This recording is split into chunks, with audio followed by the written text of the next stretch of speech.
So are we live, I think, here in Jerusalem? I think we had grand plans to, do this in studio all together, overlooking the old city. And instead we have three people talking to you from their hotel rooms, all in the same hotel. So, but this is the world of podcasting. Like this is how you do it.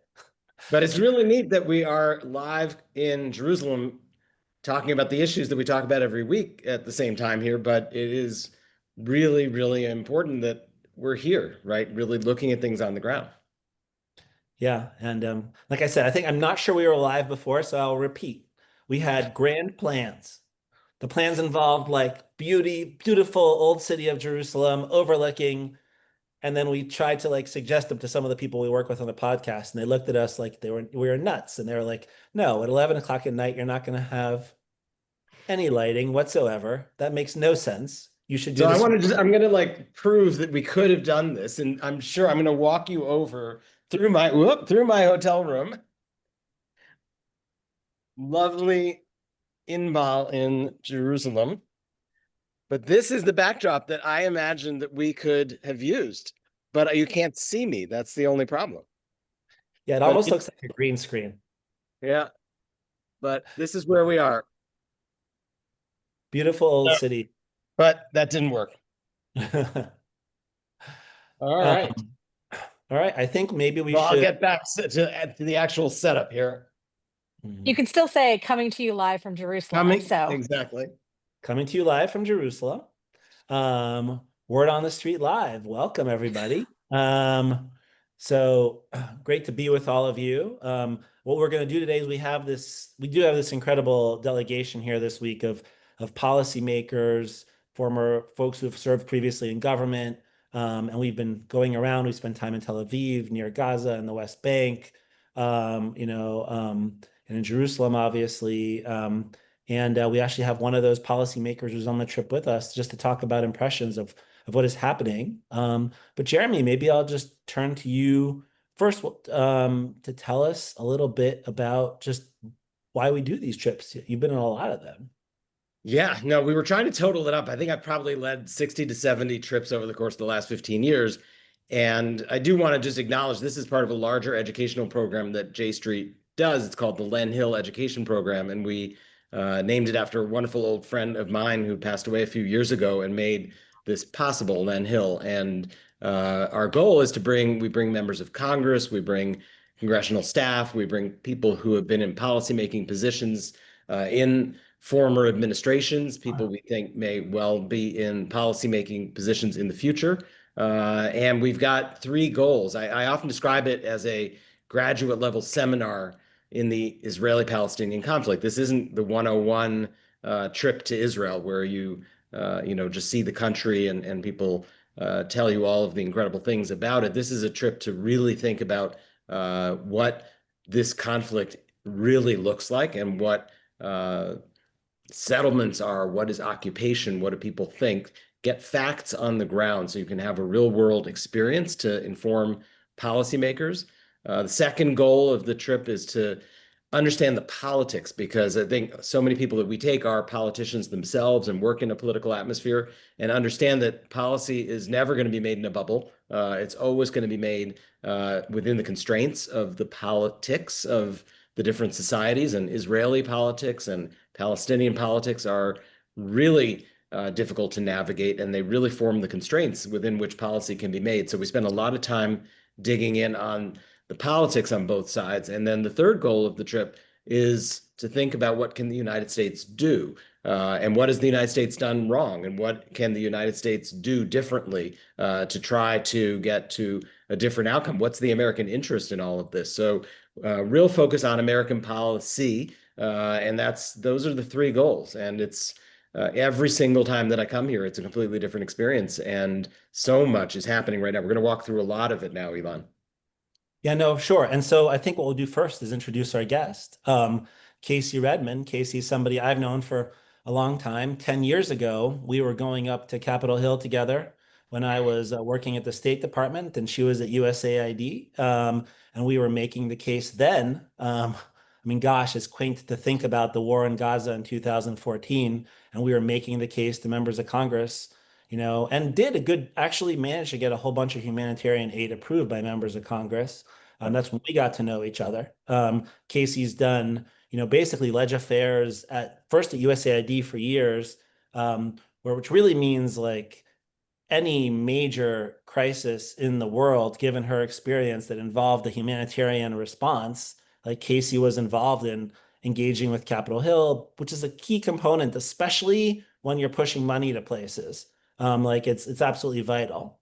I think she's gotten to see all kinds of different, challenges and crises coming out of, out of that job. And then after that, was actually senior director for legislative affairs at the National Security Council in the Biden administration. So really like one of the key people driving our whole national security approach to Capitol Hill, during the last couple of years, of the Biden administration. So Casey, it's been great being with you this whole week, and just a really nice week to catch up with a lot of old friends and see incredible things. Tell us, I mean, we were just talking before this about your impressions just about today, and what you thought about it. Yeah, it's been a wonderful trip. This is my first time post government on a delegation like this, and it's been um, I don't want to say eye opening because I've been to the region before, I've been to the West Bank before, I've worked on these issues for a long time, but when you haven't traveled in the region for some time, you're kind of seeing things in black and white, and it's been a good opportunity to almost see things in color again. I think the last time I was in the West Bank was in 2014, traveling with USAID, and it was almost a different place.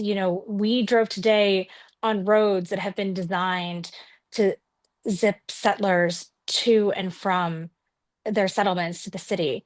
And that didn't exist before, these separate checkpoints that you can completely bypass, not having to wait in the long lines that the Palestinians have to wait in, completely separate. These upper middle class settlements where you have solar panels and two urgent cares and solar charging for your cars, completely juxtaposed with the Palestinian areas of the West Bank that still look very much like they did the last time I was here, where you have minimal infrastructure and water cisterns because they don't know how long running water will be going that day, that week, that month.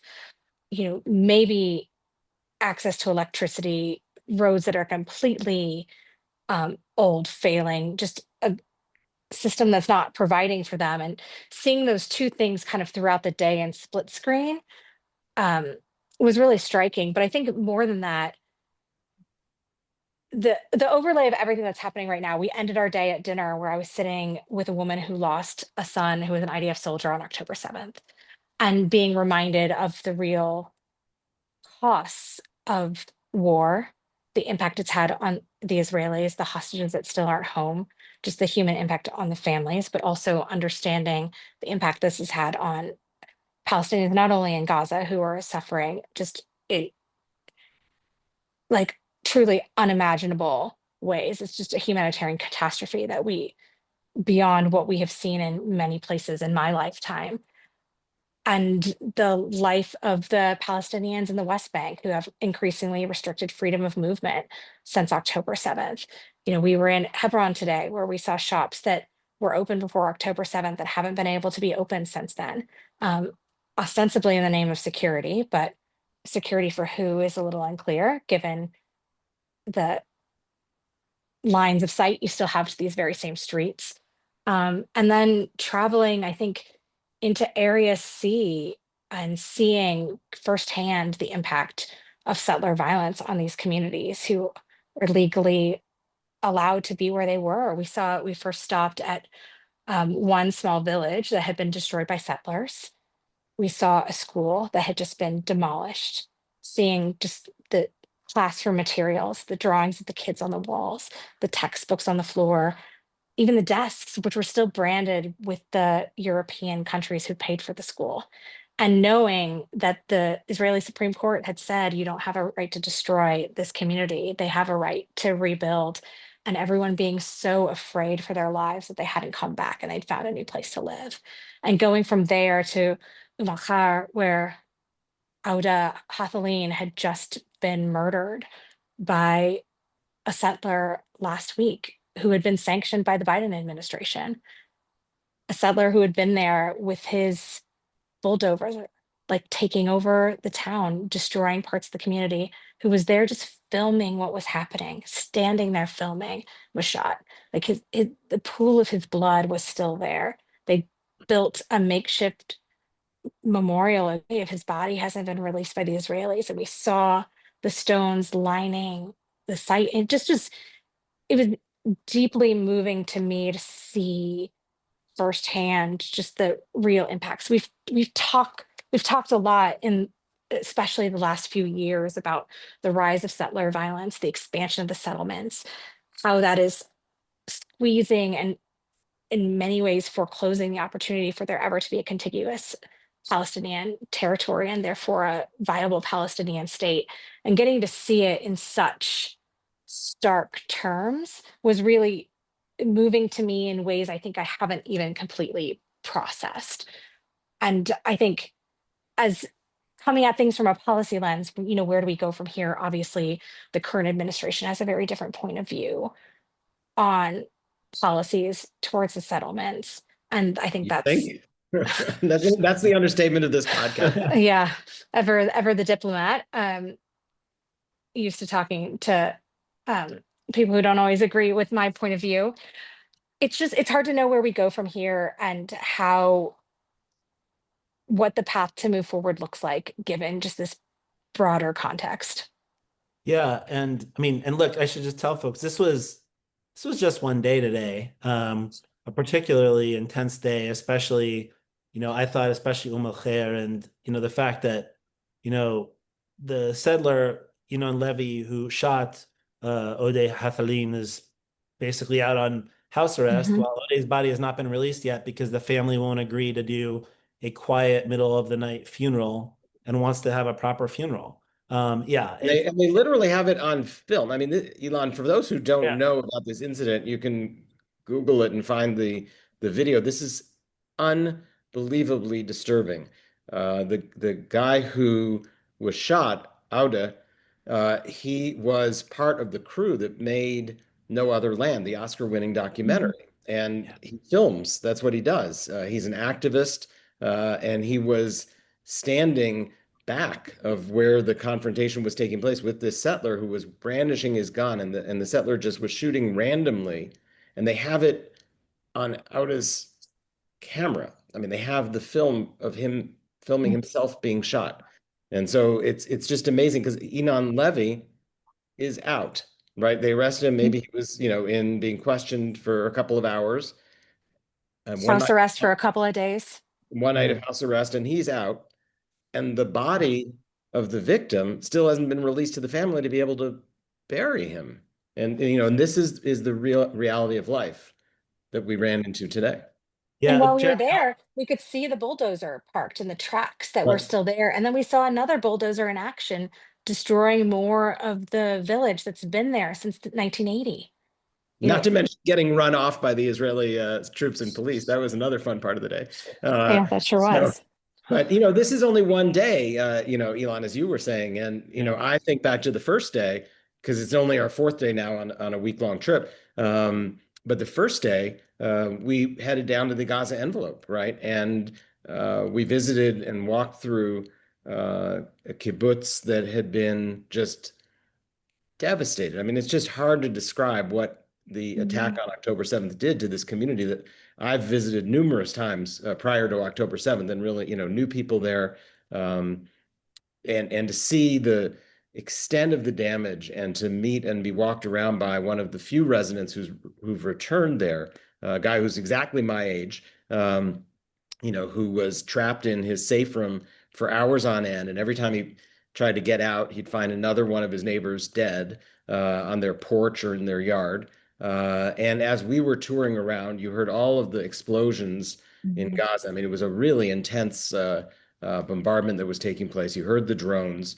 So you've got the horror of October 7th. You've got the horror of what's happening in Gaza. And then we go to get a briefing on the humanitarian situation. So, that day for me, was incredibly intense. I don't know, Elon, what was the most memorable piece of the trip so far for you? Yeah, I mean, I think the two things we just talked about are like top of the list. And this is something I observed because, I went on a J Street trip once, like when I was in Casey's position. And really pre 2023, you'd go see the Israeli side, and it really was we're managing the conflict and kind of, have our heads in the sand. And then you'd go see the Palestinian side and you'd see all these terrible things and you'd walk away just furious at the Israelis, because that's the scenario we were in. But like now, you do go spend that day down in the Gaza envelope, and it's actually like, oh my God, both of these societies are dealing with. I mean, there's always been trauma on the Israeli side, right? But now it's just like And fresh always been trauma on the Palestinians, Palestinian of side. Yeah. course, of course. But the difference is like it was harder to like that trauma on the Israeli side was kind of like older pre October 7th. And now it's like just some one of our friends was like, or colleagues who was with us on the trip, what he said to me about Kfar Aza was like, I'm used to walking through. He's like, I walked through like Auschwitz or like, and it was different. That was like a museum. Like this is like a crime scene. It really still is. It's like Mhm, so Right. fresh and real. And so that mhm, was, yeah, both of these things. None of it surprises me anymore. Because I've seen at this point I've been to all these places, but it all affects me and it all just reminds me what it is we're trying to do. I mean, for me though, the other really stark thing, and maybe this shifts us a bit in the conversation, is like I don't feel being here like it's really registering how much internationally things seem to have shifted, how much things seems to mhm. have shifted in the US. Like, I don't think, especially on the Israeli side, like anybody here gets it. Like the fact that how the world is seeing the humanitarian crisis at this point. And we got Netanyahu talking about potentially like going full on back into Gaza and occupying the entire strip. They're having a, meeting about it tonight. And it's like it's just black and like it's just different worlds compared to the kind of dialogue we're having in the United States and the international community where like the massive alarms are off. And here it doesn't feel any different than it's felt for like the last year and a half. I mean, Casey, I don't know what you thought about just, pulling back a little bit from the experiential, but just in like terms of the policy and what's been your take? Yeah, it feels like the world is flashing red alert about what's happening. And here you're seeing signs everywhere, bring the hostages home, but it's just that's all you're hearing. No one's putting forward solutions. No one's talking about a ceasefire. No one's talking about tangible steps that can be taken to actually bring them home. It's just this broad bring them home, which of course we all agree with. We all want to see the hostages, those who are still living and those who are still in, you know, sadly no longer living, but still in Hamas captivity back. But we also see the kind of what's happening and the devastation in Gaza. And I think it's been interesting. A lot of people are talking about this new humanitarian channel that the IDF has set up. And, this many trucks are getting in a day and this many meals are getting in a day. But we also know that what's going in is flour when no one has cooking oil to make bread. And so we're talking about things to address the famine crisis in Gaza that aren't actually solutions. Flour with no cooking oil doesn't do anyone any good. It doesn't save any kids' lives. It doesn't bring anyone back from the brink of famine. We know that there are a lot of commodities that the international community has sitting on the border, had sitting on the border for months in Egypt and Jordan, waiting to get surged in that they can't get approval from Kogat to go in. And it it feels in some ways like we're talking about two separate issues that are deeply interconnected, and the two worlds aren't talking to each other. People aren't trying to find active solutions, and in the meantime we just have people dying. We have kids starving every day, and that's an unacceptable reality. And as we are, I think can speak for the three of us, are people who would like to see a durable solution to the conflict. Starving a generation of children is not going to get us there. No, no, absolutely not. I mean, the red alert flashing, we were talking on the way walking back to the hotel just now, and it really is a case where I think the frog in the boiling water, that Mhm.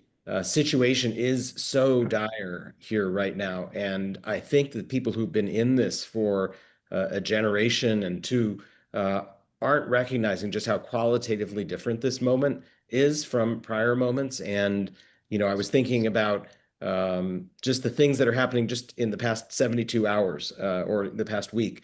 Mm. We're going tomorrow morning up to the Temple Mount and really going to, try to understand what the status quo is up there, what this move towards prayer on the Temple Mount. And Ben Gvir just last week, for the first time, openly led prayers on the Temple Mount, right? We were down in El today on the West Bank, and settler violence is at a peak, and you have communities that are, they are basically going to be forced out in the coming weeks, and they can't even get the body of their own family member who's a victim out. And we go down to Hebron, and we see the side of the city where Palestinians are barred from walking on the street and the shops have been shuttered. And Speaker Mike Johnson is in Hebron yesterday with a whole delegation of Congress people smiling and taking touristy photographs at the Tomb of the Patriarchs, touring up and down the West Bank in settlements, having dinner in Shiloh with the prime minister. And their big concern is passing a bill through the House of Representatives so that the United States will no longer be allowed to use the term West Bank, right? That's their big concern. While you've got every day, as we were talking yesterday, a classroom worth of kids dies every day in Gaza. And they're trying to get food, they're getting shot, they're not eating enough. And the big concern of the American politicians who were here is getting a photo and talking about no longer calling this the West Bank. And this is, all happening as the cabinet, as you indicated, Ilan, is meeting now to decide, are they going to go for a full occupation of Gaza in the next 24, 48 hours? So we're really in a different moment, I think, than we've been in a very long time. Yeah, and look, I also the other thing about this, and especially bring up like this crazy delegation by Johnson. Actually, one thing to just explain to people, Hebron is like the most mind-boggling place in the West Bank. There was basically the short story is like this is the second largest city in the West Bank. There's the largest kind of like sort of the key market commercial area of the city, had thousands of Palestinians living there. A few hundred very extreme Israeli settlers moved in. The second, violence spiked actually after Baruch Goldstein in 1994, like massacred 29 Palestinians and injured another 115. And the Israeli government response was to move out the thousands of Palestinians and put restrictions essentially on this area downtown. That means that like you walk through a ghost town. And so that just a few hundred settlers protected by the IDF can be there. And Mike Johnson's going around taking like tourist pictures. And Like, he's probably 25 yards away from this horror and has no idea that it's happening. I guarantee you he has no idea that it's happening. And I mean, Casey, did you know really what was happening in Hebron? Was this something that you were aware of as an American official? I was aware of it, but seeing it is something entirely different. Like you're walking down the street and doors are welded shut and people are going in through the alley, through windows to get to their houses that are covered in basically like wire mesh to keep people from breaking in. You still have Palestinians who are living on the street where they're not allowed to walk, where they're not allowed to do commercial activity. It is, we saw a kid up in one of the windows like eating a popsicle and staring at us, and you're like, this is like a little kid laughing and playing, but basically living in a prison. And at the same time, we saw IDF soldiers having pizza delivered and a competition to see who could build the best sandbag fortification today so they could get an extra day off this weekend. Just the I don't even truly have the words to talk about what we saw and how it made you feel. I also knew we were walking through the spice market one point, which was the kind of the seat of economic activity of the city, and the US government The beating heart of paid the to city. paid yeah. to rehabilitate the spice market. And it's just completely shuttered and it's been painted over because it was covered in so much um, terrible vandalism that they had painted it over, and settlers are breaking in to use them for storage for their things. And it it was a lot to take in. It was a lot to process. And then, you know, going back to the bus today and reading the story and seeing the pictures of the speaker yesterday, I Yeah, guess just there was and I a smiling in at question. the yeah. tourist site.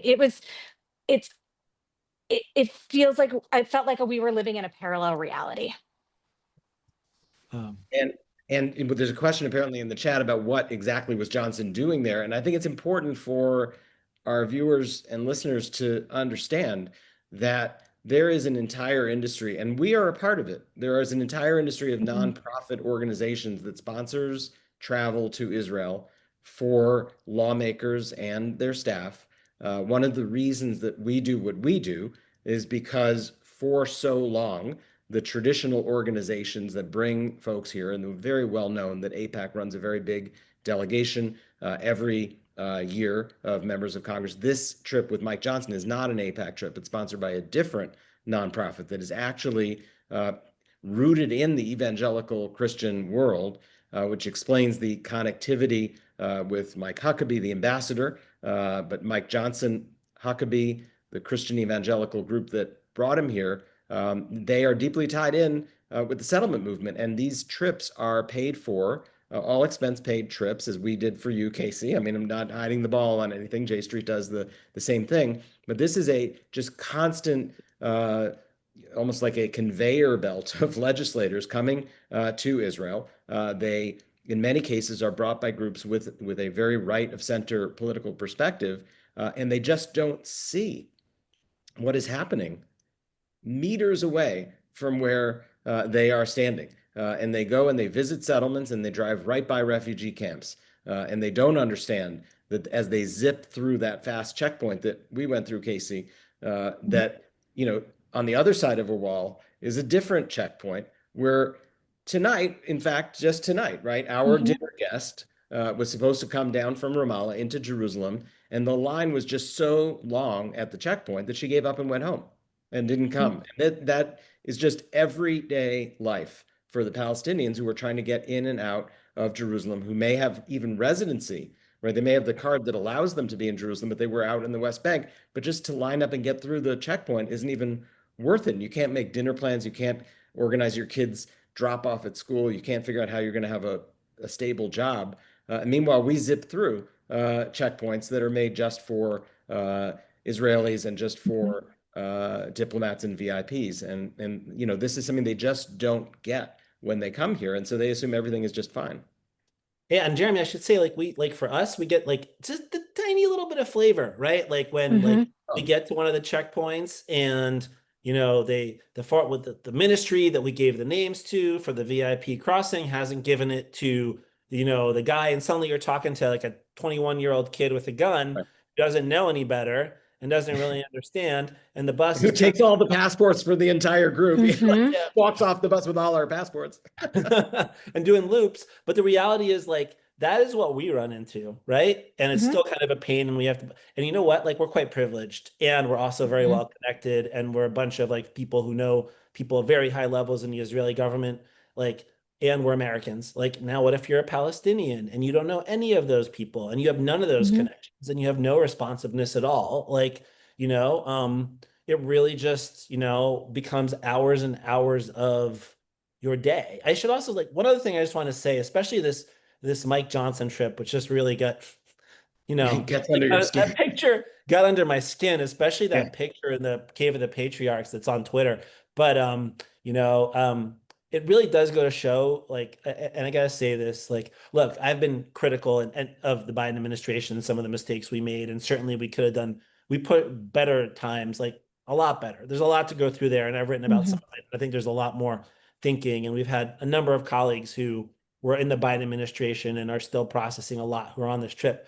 But like, there is still a difference, and we're seeing it right now with the humanitarian crisis in Gaza. When you have an administration that, frankly, for 6 months hasn't given a dollar, where like the Biden administration gave $1 billion and hasn't pushed on the humanitarian stuff at all. And now we've got like that full-on crisis that it's been horrible for a year and a half, for 2 years now almost. I'm not trying to downplay it at all, but Mhm. like just basic sensitivity. And it's horrific for the Palestinians, but it's also like created a massive crisis for Israel. And this is true of all the things, whether it's the fact that like we had the guy who just, Levy under sanctions. We sanctioned like Amanah near the end, a key settler organization that like funds a lot of this stuff. And so like, you know, I don't need to defend the, previous administration. We also, I think, got a lot of things wrong, which a lot of us acknowledge on Mhm. Gaza.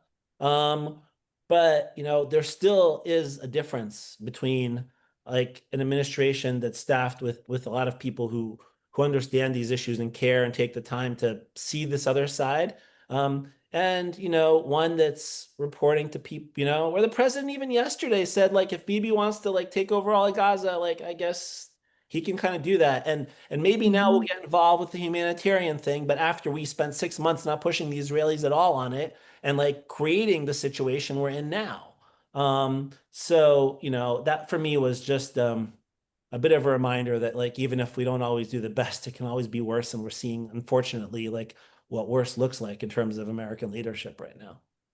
Yeah, But Casey, I mean, as sort of wrapping up, because I know we told you only need to stay up till 11:30 here. So Uh, sort of wrapping up, I mean, in terms of reflections from a policy point of view, as you process this and think about what America needs to do, what it needs to do differently, I'm curious if you are ready at this point after, we're 4 days into the trip and you haven't had really the chance to think it all through. But, is there any sense of a key takeaway regarding American policy that you come away with that you think, we really need to try to do differently?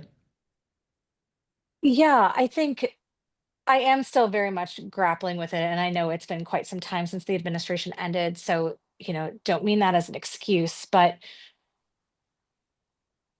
we could have done much more. We could have pushed a lot harder. And I think that we saw in the Biden administration when we did push, we did see some better humanitarian outcomes, at least in the number of trucks that we're getting across. It wasn't enough. It wasn't nearly enough. I think part of the reason we're in the situation today is because there were, you know, famine like pockets of conditions, well before the current administration. But when we did push, things did happen. I think you saw a dramatic drop. I know at least one humanitarian organization that hadn't had a single thing approved since March. And that the Israelis were taking cues from the current administration who was not going to push them, who was not going to ask for any hard things. Today at dinner, we were talking to the woman who lost her son on October 7th, and she said to us basically, you have to say tough things to people when you think they're doing the wrong thing. You can't be silent. You have to push people.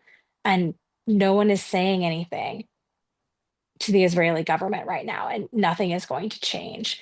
And her point of view was that she thought that Donald Trump was actually uniquely situated to be able to push on Bibi Netanyahu, given the nature of that relationship.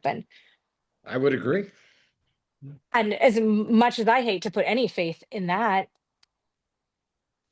it makes good sense. And I think we could see if this administration was willing to step up and do the right thing. If we had a speaker who was here focused on the humanitarian situation and not what nomenclature we're using to talk about things and roll things back decades of precedent, maybe we could see some forward progress. Maybe we could save some lives. And this isn't just about Palestinian lives. This is about Israeli lives. This is about the future for these two people to be living side by side in peace and security. I know that's a phrase that we say and we always say, but it's true. There's going to be no security for the two people until we can find a way to solve this intractable problem. And I know this is something that we've all been working on for a long time. People have been working on for my entire lifetime, and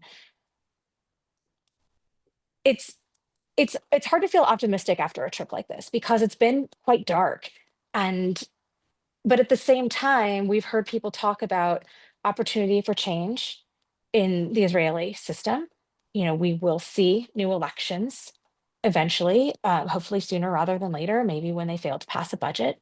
in the spring, there is a chance for a change on the PA side. Eventually, people will, there will be change. People can't live forever. And I think it, there is a real opportunity to see some forward movement if we can get new leadership on both sides who are willing to make some tough decisions. And they're not going to be easy decisions. They're not going to be popular decisions in many ways.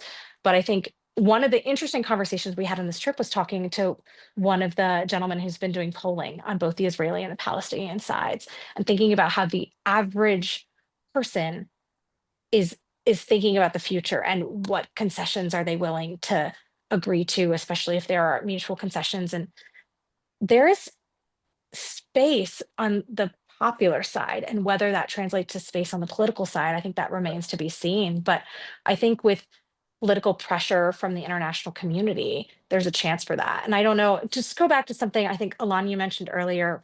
We're seeing a big shift in international perceptions towards Israel. We're seeing it in the United States. We're seeing a big shift in the Democratic Party in a way we haven't seen in years. Just the JRD vote last week, I think, speaks to that.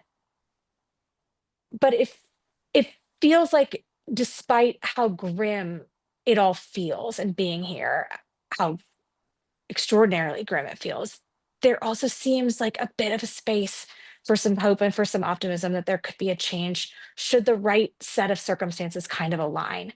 And I think that the popular support within the Israeli community to end the war and bring the hostages home, we've seen that everywhere except the settlements. It's been, Except the as an settlements, right? aside, the fact that there's nothing about bringing the hostages home anywhere on any of these settlements really is striking.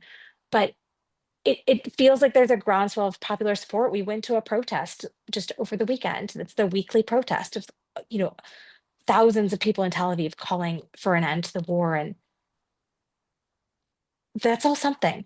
There's something there. There's a kernel of hope. And I think I will be holding on to that as I take this experience home and think about where we go from here.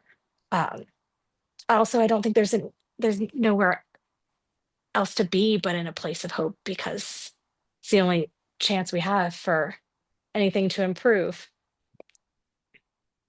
Yep. I mean, I know that's where Jeremy and I like roll in. That's why we do the Yeah. work we do. But Casey, now we've kept you up till 11:35, and we're gonna have you up nice and early tomorrow morning. So, Yeah. 7:15 downstairs. I'll be on time. All right. Well, Excellent. thank you Well, so much thank for you. Thank joining you us, both for though. having me. All right. Good night. And here, and Jeremy, we'll continue a little bit. Casey mentioned, now we're back to two Jewish guys with blue Sure. shirts. Yeah. Um, but Jeremy, Casey mentioned there at the end the JRD vote last week where we had, What's a 27. JRD? What does Oh, it stand yes. for? Joint resolution of disapproval. A couple of votes in the US Senate on a couple of different arms sales that that the US is making to Israel, that got 27 Democrats and 28 if you count Alyssa Slotkin, who wasn't there but came out afterwards and said she would have voted for it too, basically voting to block one or two of these sales. That's kind of an earthquake. What do you make of that? Yeah, look, I think that there is, as Casey said, and Casey, by the way, she worked on legislative relations for the Biden administration and for the Obama administration. She's been working on the Hill for, the last 15 years. And she said there's a sea change in the Democratic Party. And it is really, really important to understand how significant it is that more than half the Democrats voted to withhold an arms sale from Israel. Right? This is not an easy thing for people to do. The United States and Israel have a very deep relationship. There is a lot of history here. There's a lot of political pressure on members of Congress and the Senate to support everything that Israel does and to be, unquestioningly pro-Israel. And one of the biggest flaws in American foreign policy related to this conflict, in my opinion, is that we write a blank check. And we basically say, here's X million dollars, at least 3.8 million a year, a billion a year, and usually more. And also, in addition to that, we will also make sure you don't get into any trouble in any international forum whatsoever for whatever it is that you do. And then we're supposed to be the mediator in the conflict while we're one side's lawyer. So I just think the United States has a fundamentally flawed approach to this conflict and its role. And for many years, if you had introduced a resolution of disapproval for the sale of arms to Israel, there would be one vote, two votes, three votes in favor, and 96, 97, 98 votes against. And we've reached the point where more than half the Democrats in the United States Senate are willing to go on record and say that for a small shipment of certain offensive weapons, which, by the way, are rifles used by settlers, we are not going to approve this sale. Even though the sale is going to go through, we're going on record symbolically. I think it's exceedingly important. I don't know that the policymakers here in Israel have quite grasped just how significant the erosion of support. And by the way, it is happening in the Republican Party as well as the Democratic Party. This is not simply the Democratic left is somehow abandoning Israel. There is a under 40 problem on the Republican side and on the Democratic side across the political spectrum, with people deeply upset about what the government of Israel, this government, is doing. It's not an anti-Israel movement, it's an anti-Netanyahu movement. And I know, Ilan, you've really grappled with this, right? I mean, it has been a hill for you to get up and over, to come to an organization that has this view, and then to personally come to be comfortable. You wrote a little bit about it in your Substack this week.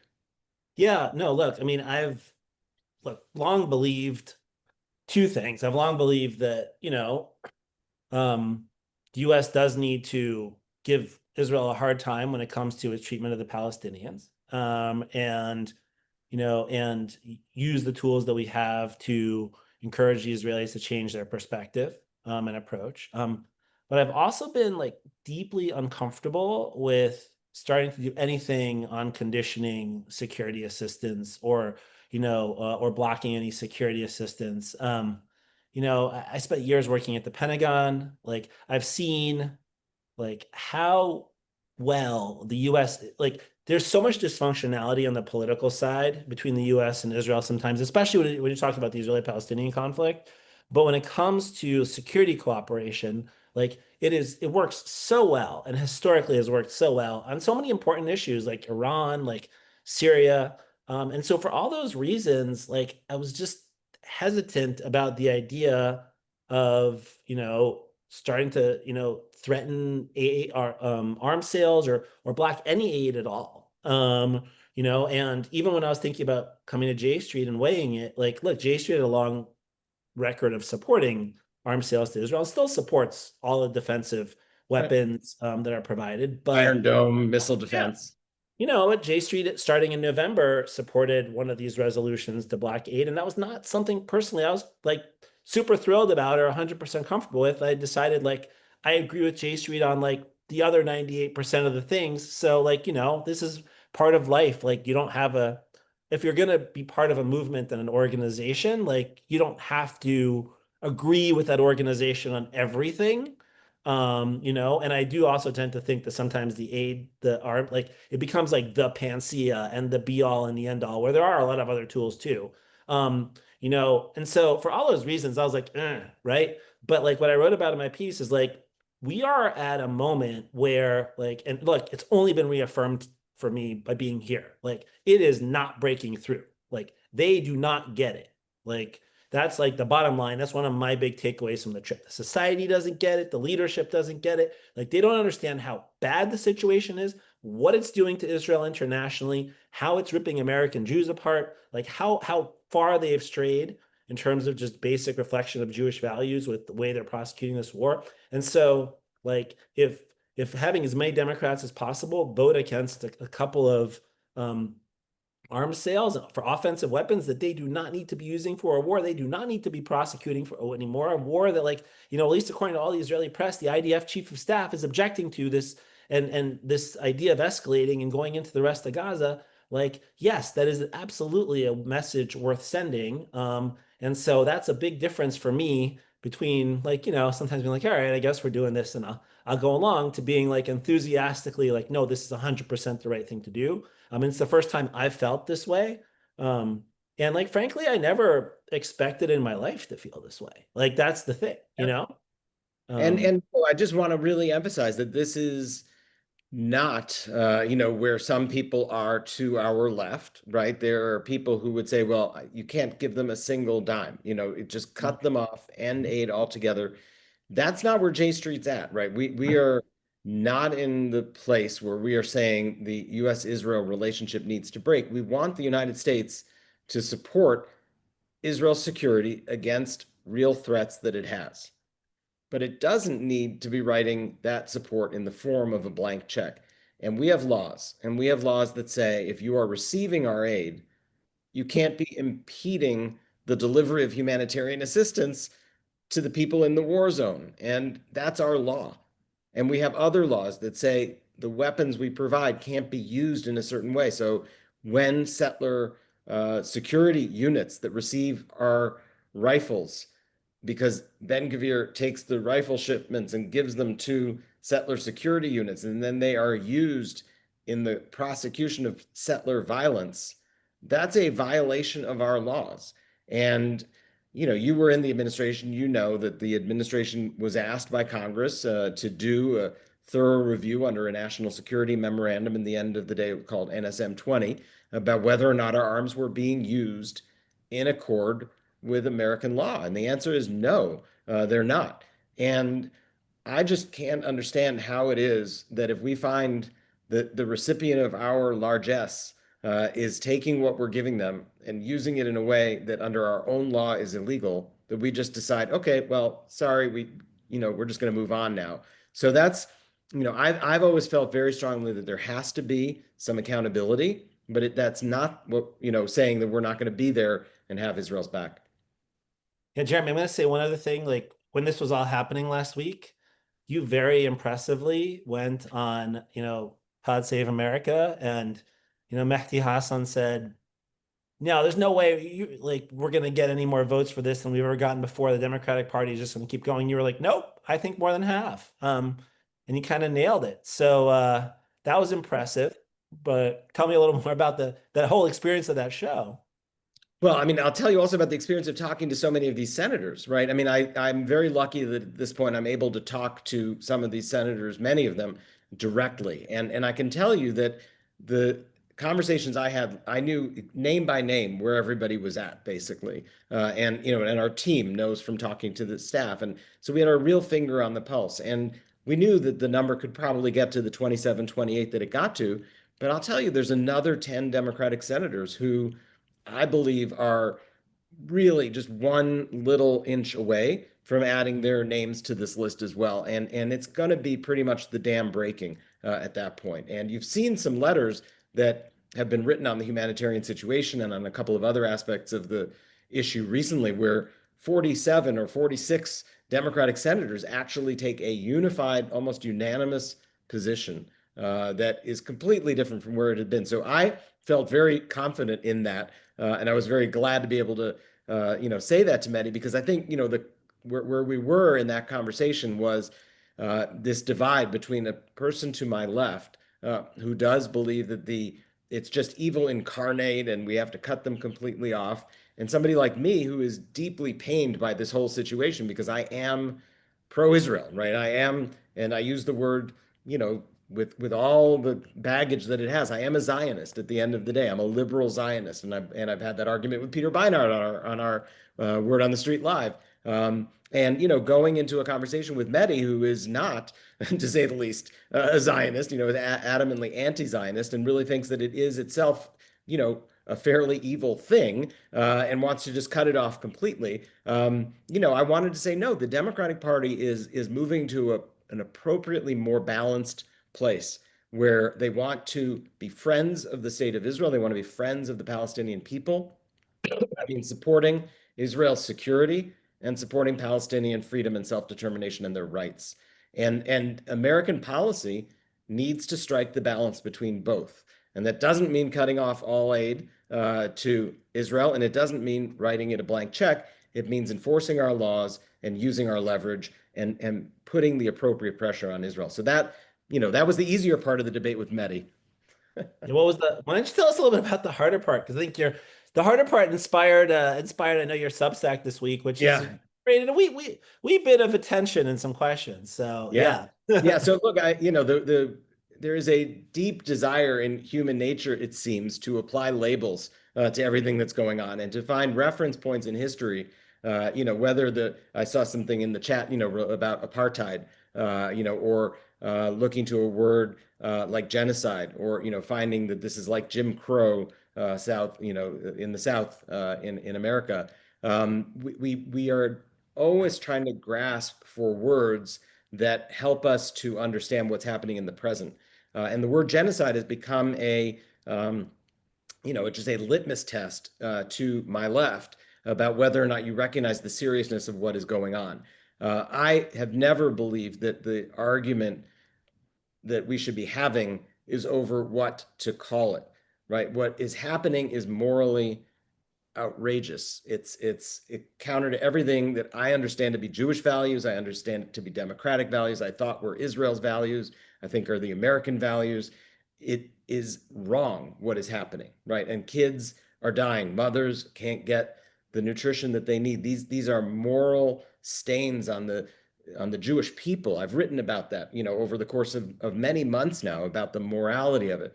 But I could never bring myself to think that this was a genocide because the word genocide to me refers back to my family's experience with the Holocaust.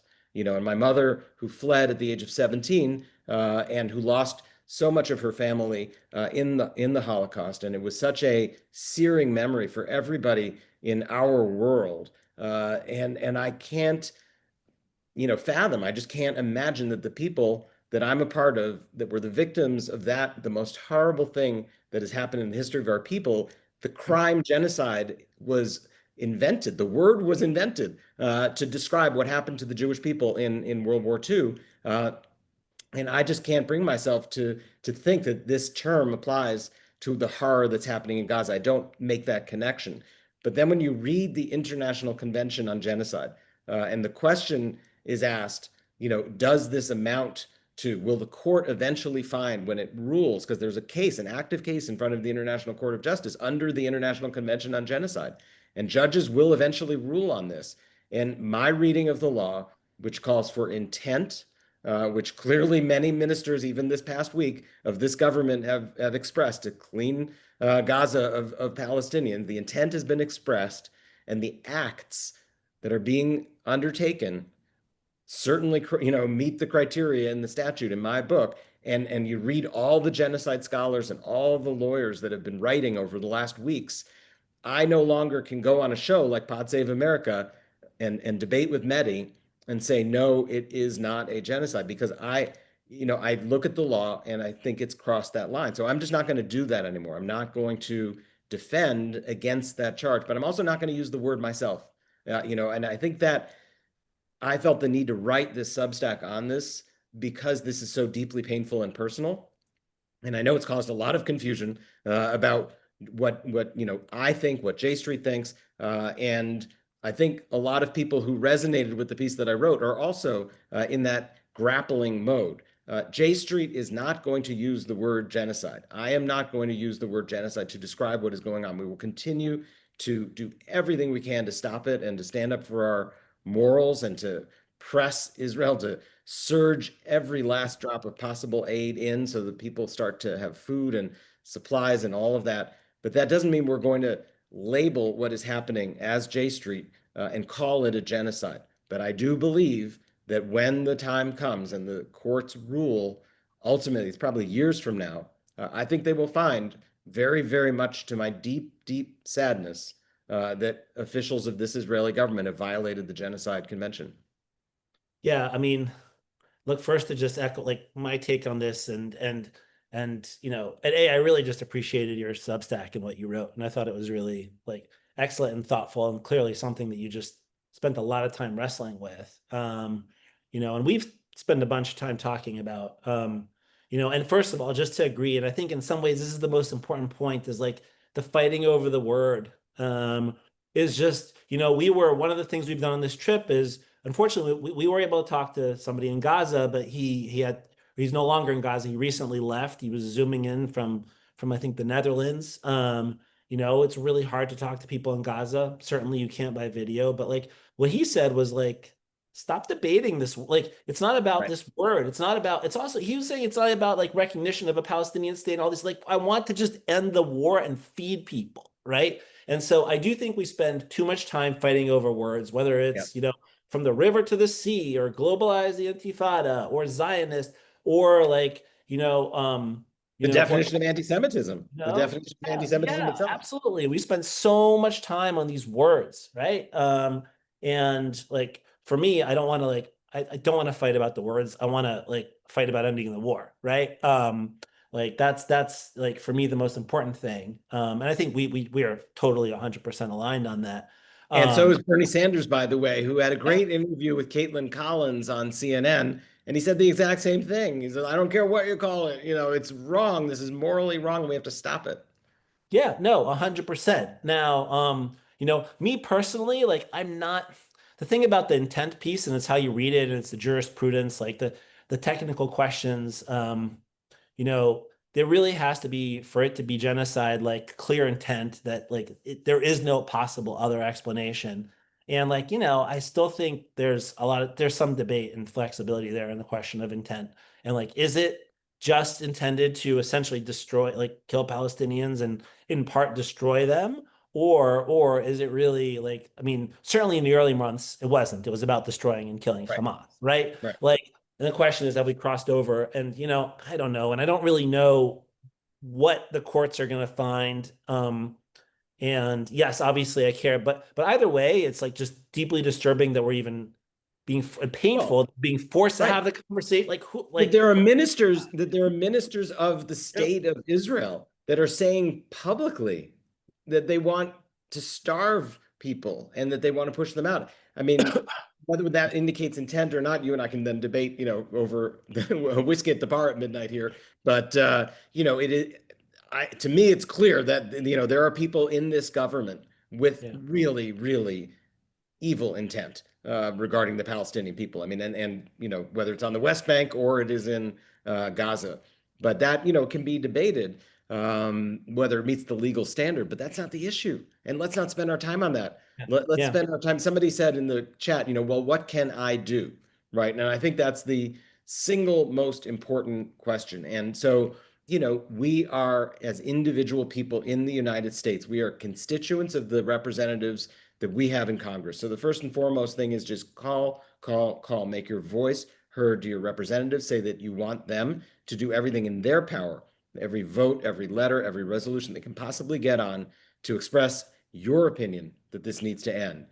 If you're a part of the Jewish community and you belong to Jewish communal institutions or you're represented by a local federation, organize with other people in your community. Get your Jewish communal leadership to be speaking out. Some leaders have. It's really wonderful to see some of the incredible letters that are beginning to circulate now, but not enough. And it's not getting heard here. Make sure that you're speaking to your Jewish community and raise your voice, contribute money to organizations that are trying to get aid in. Use your checkbook as a way, your wallet as a way of expressing your values too, and get involved in the elections that are coming up, and make sure that where we have representatives who are visiting Hebron, for tourist photos and voting for that person as speaker, we need to take back the House of Representatives and have a set of leadership in the Congress that is not looking to decide what the label, again, the words of what we call the West Bank,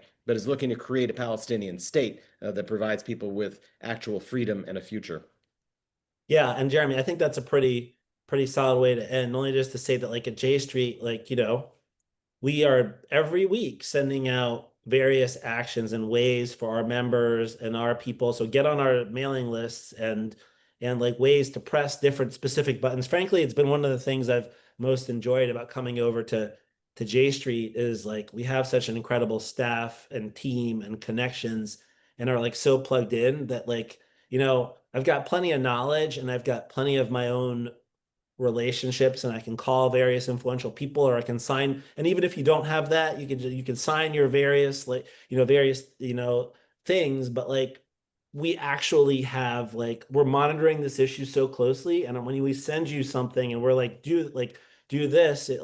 We really are trying to press very precise buttons Right. that actually are making a difference. Like we don't have, like we have in the White House a real major challenge, obviously, but and with the Israeli government, but there's the most that you can do. If you are concerned about these issues, we give you the tools to have maximum impact. And that's one of the things I've just really enjoyed about being here and and found just very satisfying. So yeah, sign up for all that stuff and keep watching this. We'll keep pointing you in those directions. It's great to have you here, Ilan. It is great to do this Word on the Street live with you every Wednesday at 4 Eastern or 11 Jerusalem time, or I guess 1 in the afternoon Pacific time. But every week on Wednesdays at 4, Ilan and I will be here. Sometimes we'll have guests. Sometimes it'll be one of us with somebody. Sometimes we'll both be here. But please join us every week. Mark it in your calendars. And we look forward to making some progress in a really dark time with all of you, because we can only do this as a movement together, building power. So thank you all very much, and we'll be in touch soon. Thanks, Ilan. Thank you, Jeremy.